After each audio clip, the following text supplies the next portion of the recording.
Bum, bum, bum, bum, bum, bum, bum, bum, bum, bum, bum, bum, bum. Hey everybody, get in here. We've got stuff to do this morning and can't wait around all day. So make sure you click that button, get in here, and more importantly, make sure you have your cup, your mug, your chalice, your stein, your glass, your container. Make sure it's full of a beverage. Coffee is the best. And join me now for the simultaneous sip.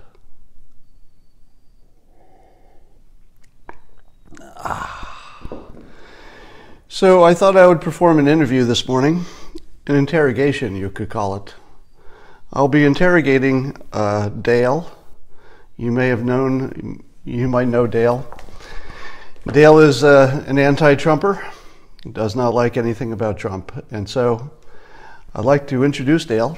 Hello, I'm Dale. Dale, do you mind if I ask you a little bit about the Stormy Daniels situation and Elizabeth Warren's story? Sure, go right ahead. I'm winning. Dale, it seems that the DNA test for Elizabeth Warren showed a really small percentage of Native American. And in fact, according to the experts, you can't even tell if it's North American or South American. So did she win her bet with Trump? Not a bet, but did she earn the $1 million he said he would give her if she had a DNA test? Yeah, absolutely. Yes, she wins. She wins the $1 million. But let me just walk you through this, Dale. Now, it turns out that the average European American, somebody with European background, has on average more Native American DNA than Warren. And would you say, just to pick one example, that Stormy Daniels probably had more Native American DNA in her on any given weekend than Elizabeth Warren has ever had? I don't know what you're getting at. Stop interrogating me. Interrogate you? You haven't seen anything, Dale. I haven't even started to interrogate you. But if I did, you wouldn't like it. So, Dale, if you don't mind, could you step over here for a little more interrogation? What do you mean? You know, just over here. I just want to do a little more interrogation. This looks like a trap. It's not a trap. It's just an interrogation. Just step over here. Come on. I'll be right back. This will only take a minute. Ah!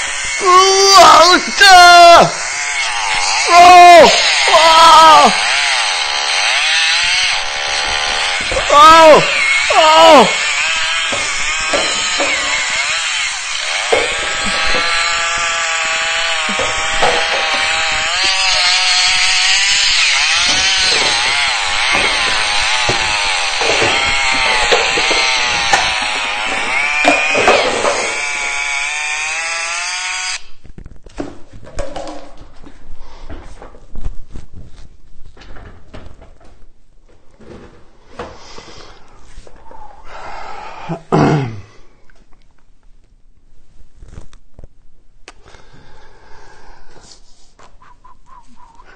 All right, so we won't be seeing any more of Dale today.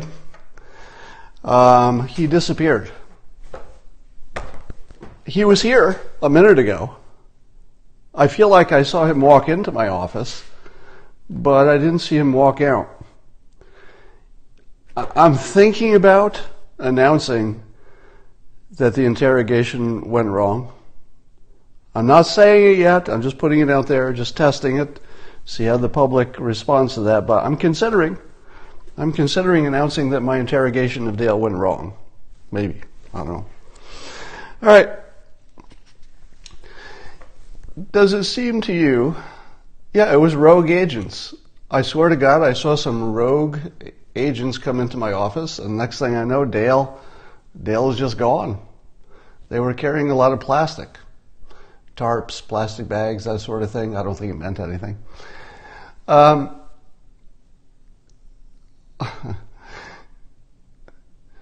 So have you noticed that the news is having trouble criticizing this president? He's having the best week a president ever had. So Stormy Daniels lost her defamation lawsuit. That got kicked out of court. And if I understand it right, Stormy Daniels has to pay for Trump's attorney fees. And the joke that's going around on social media is that Trump is such a good negotiator, he's the first person who ever got a refund from a prostitute. Which is very funny. All right.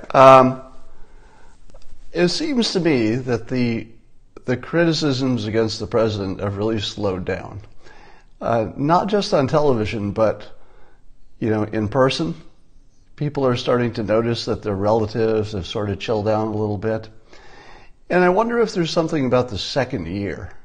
You know how we're sort of tuned to think that big round numbers mean something. So have you ever noticed that if anything is 100 years old, people go, oh, it's 100, that matters. Well, it doesn't really matter. That's just an arbitrary number. That happens to be a big even number.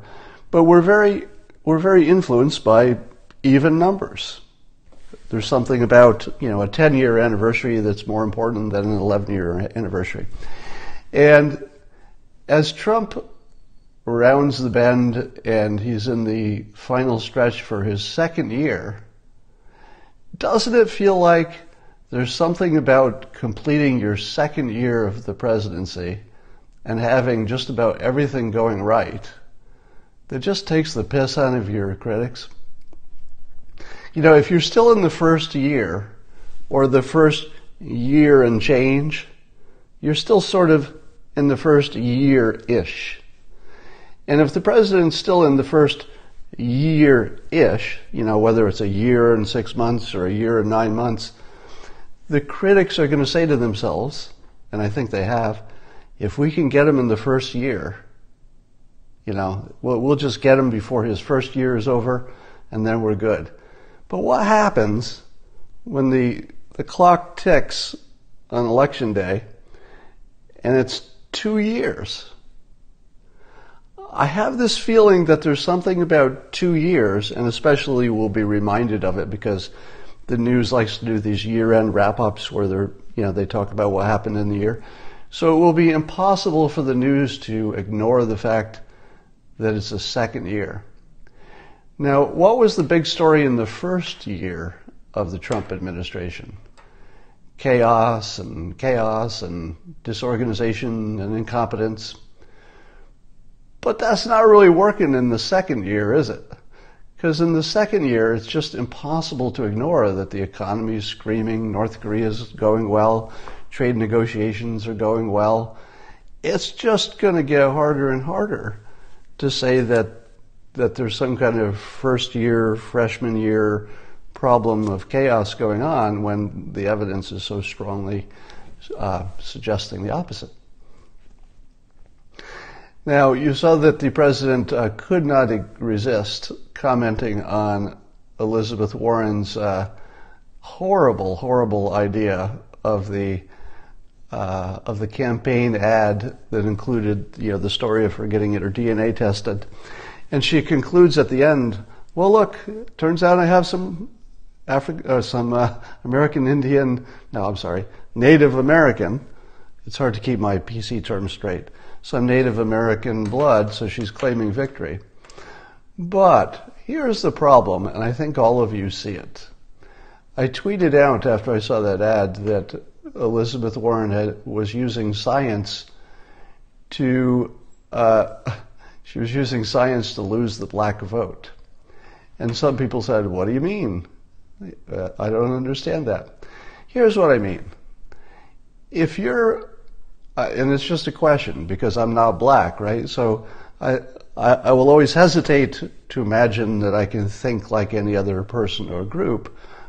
But I imagine if I were black, I try to put myself in that position, and I see Elizabeth Warren trying to play off her, 1/1000th or whatever it is of maybe Native American to make some kind of a claim of minority status, which she has in the past. She doesn't at the moment. I would not feel good about that. It would look like a white woman trying to take advantage of a situation. It would look like someone said it might be the death of identity politics. I think that's optimistic, but at the same time, well, let me put it this way. I don't think it's the death of identity politics, because that's pretty sticky stuff, but it might be the death of Democrats being able to use it effectively. Because Elizabeth Warren is very close to being one of the top, I don't know, not close, she's probably one of the top 5 role models or icons of the Democrats. And for somebody of her status in the Democratic Party to do such an amazing mistake in terms of how she treated it. Now, let me be very careful. Everything she said in the ad was both accurate and sensitive, I guess. So she said in her ad that she was not claiming any tribal affiliation. She wasn't over-claiming at the moment. At the moment, she's not over-claiming anything about her American or her Native American DNA. But it didn't come off that way. So even though her words said, well, I'm not, claiming I'm a member of a tribe, I realize that's a whole different standard. The Cherokee Nation came out and slapped her down.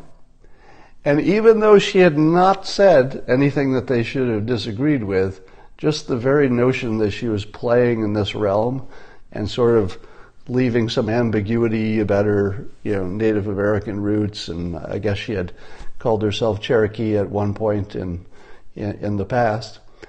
It seems to me that she did everything wrong here. She was a top Democrat who used race as a tool nakedly, got caught, and then slapped down by the very minority groups that she was hoping to identify with. So you can't lose any harder than that. So the president tweets that it was a con and a shame and that she's not really Native American, and then the president goes on to claim that she got into Harvard, at least partly because of claiming her minority status.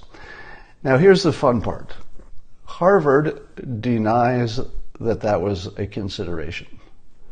So the fact checkers are going to say, hey, President Trump, you failed the fact checking. Harvard did not consider that. But it's still a brilliant tweet from a political persuasion perspective.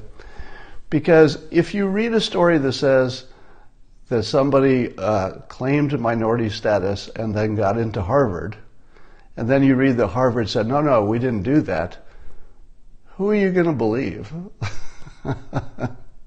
Now, I don't know the facts, and if I had to guess, my best guess is that it didn't make much difference, if any, for Harvard. But no one's going to believe that. It is simply one of those stories that just by its nature, it's hard to believe. So the president gets the win simply by putting it out there and making you deal with the question of whether she used her, fake minority status to get into Harvard. Even if the answer is no, meaning that Harvard didn't consider it, it still looks like she tried. And you also don't really believe Harvard, right? Because they're not credible. Harvard is not credible when they say we didn't consider her minority status. Because even if it was just subconscious, even if it was just a tiebreaker, even if it could have gone either way, but it went her way, do you really believe it? There's no way to know. It's an unverifiable claim. So it's a beautiful tweet because it makes you think past the question of whether she was faking her status and all the way to the question of whether it got her into Harvard. So if you're dealing with a question of whether it helped get her into Harvard, you've already accepted the claim that she was trying to use a fake identity and fake identity politics for advantage. So this is everything bad for Warren. Possibly the worst week she's ever had, doing what she probably thought was a brilliant move. Consider this. If the only thing you know about Elizabeth Warren, and this is sort of true for me, since I don't live in Massachusetts, I don't know much about her. Here are the things I know about Elizabeth Warren. She made a fake claim about being a Native American. And then when she tested her DNA and found that there was basically, for all practical purposes, there was essentially none, and she claimed there was. Now maybe there is, but it's not demonstrable by the DNA test, because it could have been North American, could have been South American, and it's less than the average person, average European American, I guess. So you can make the claim either way, and you've got evidence to support it. But a bad week for Elizabeth Warren. I think it's so bad that she can't get elected president because of it. Would you say that? Because it's such a dominant story, it's going to erase anything else she says or does or has done. And here was my take on it. So Elizabeth Warren gets great props from a lot of people for being a great professor and a great, academic and a great intellectual. So a lot of people who, worked with her, seen her teach, are aware of her work in universities and stuff, say great things about her academic, intellectual credentials. Well, I can't think of a worse way to get elected president of the United States than going academic. The DNA test struck me as the sort of thing an academic would do. An academic is, at least in this country, and at least in this year, is just about the worst framing you could bring to a presidential election. Because didn't it seem like, here's what it felt like. And you can watch the difference between Trump's style and the academic style, if you want to call it that.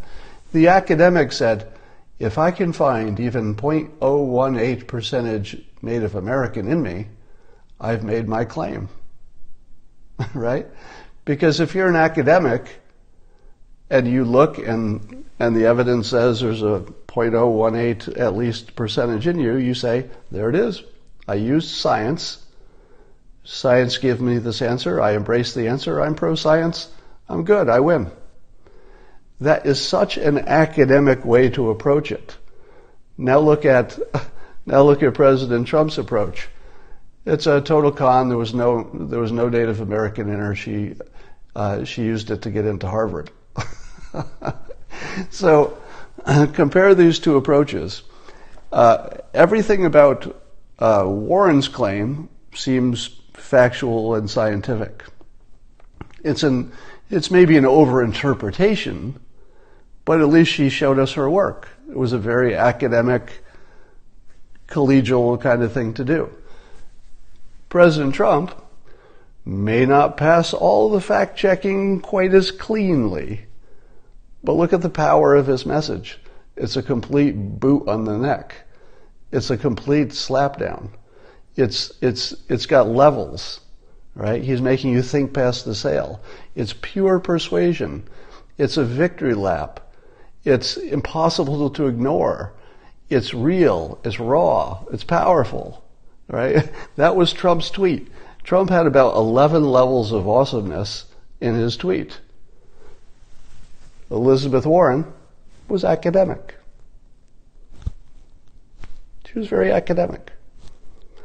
Who wins the election? It's not even close. Do you want the president who in this situation, this very unimportant, simple situation, in this very simple situation, she clearly did not do the best job. Trump did. And he did it right in front of everybody. Now, if you're obsessed with the details of the accuracy of the tweet, then you're missing the point, and the academic approach might appeal to you, but it's not much of a winning system.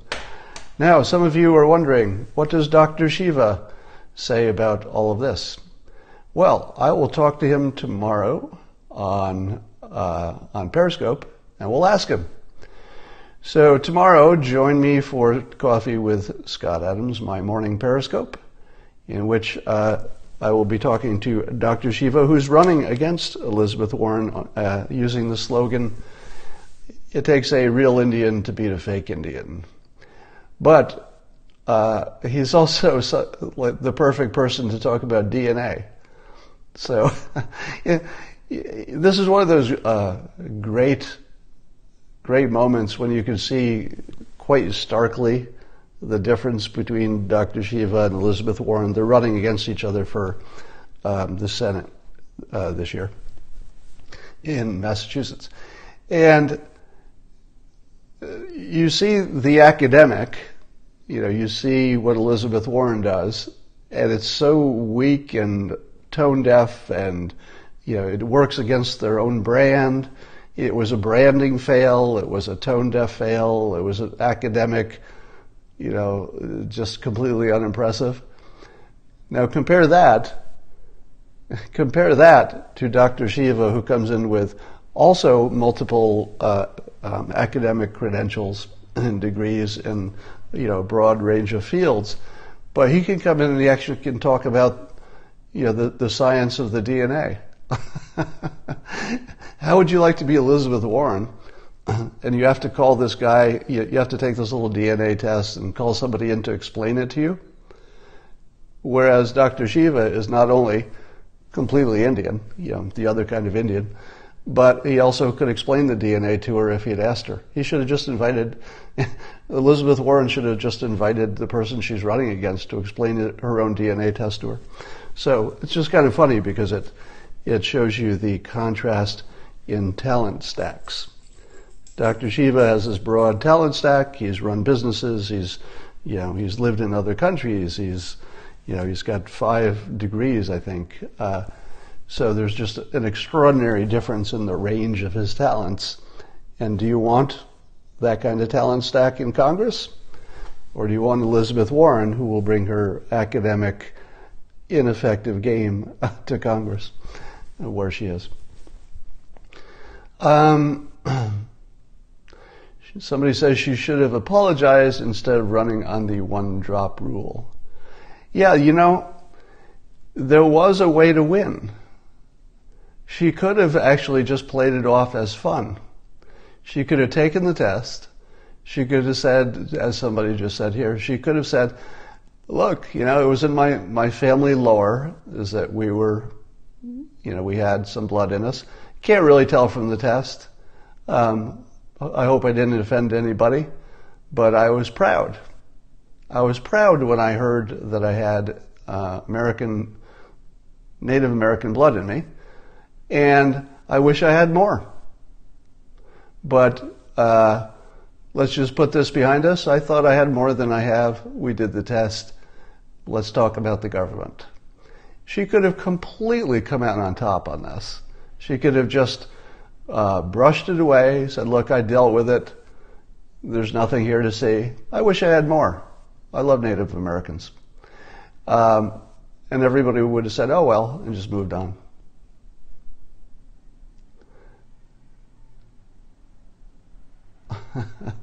Yeah. She lied, period. Well, they're all lying, so I'm not sure that works as your best attack. Strident and unappealing. You realize how sexist that sounds. So somebody just said that Kamala Harris and Elizabeth Warren are strident and unpleasant. Doesn't that sound sexist? So you have to be careful about some of your choices of words. Is strident a word you hear used against men? I don't know. It's a word you don't hear a lot. I don't hear people being called strident a lot. But to my ear, because two women were in the example, it just sounded sexist. I wouldn't use that line of thinking.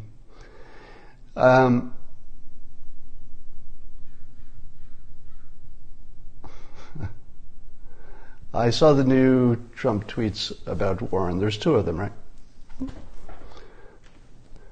All right. Is McCaskill done? Probably not.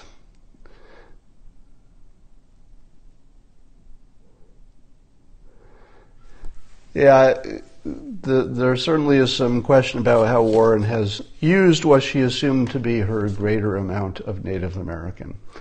You know, and I've told this story before. When I grew up in my family, we were all told that we had a good dollop of Native American. So when I grew up, I got the same story that Elizabeth Warren got, which is you have something like a great-great-grandmother who was Native American.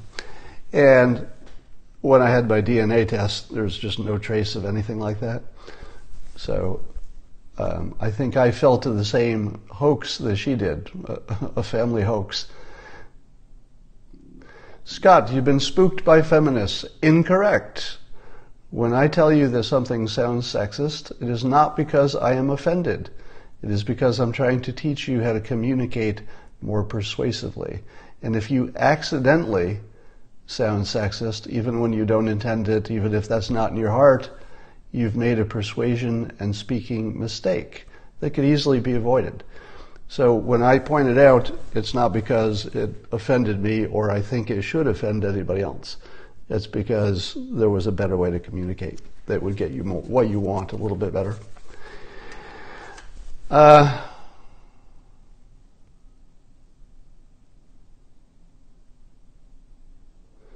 Yeah, we won't be talking about my personal life today.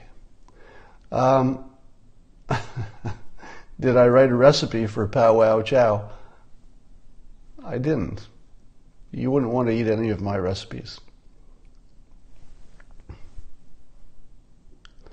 Somebody else is saying that they were told they were 1/16th Native American and found out they were not. Yeah, it's a fairly common story that people tell their kids. All right, we talked about Saudi Arabia. You may have missed my interrogation of Dale, but I will talk to you all later. Bye for now.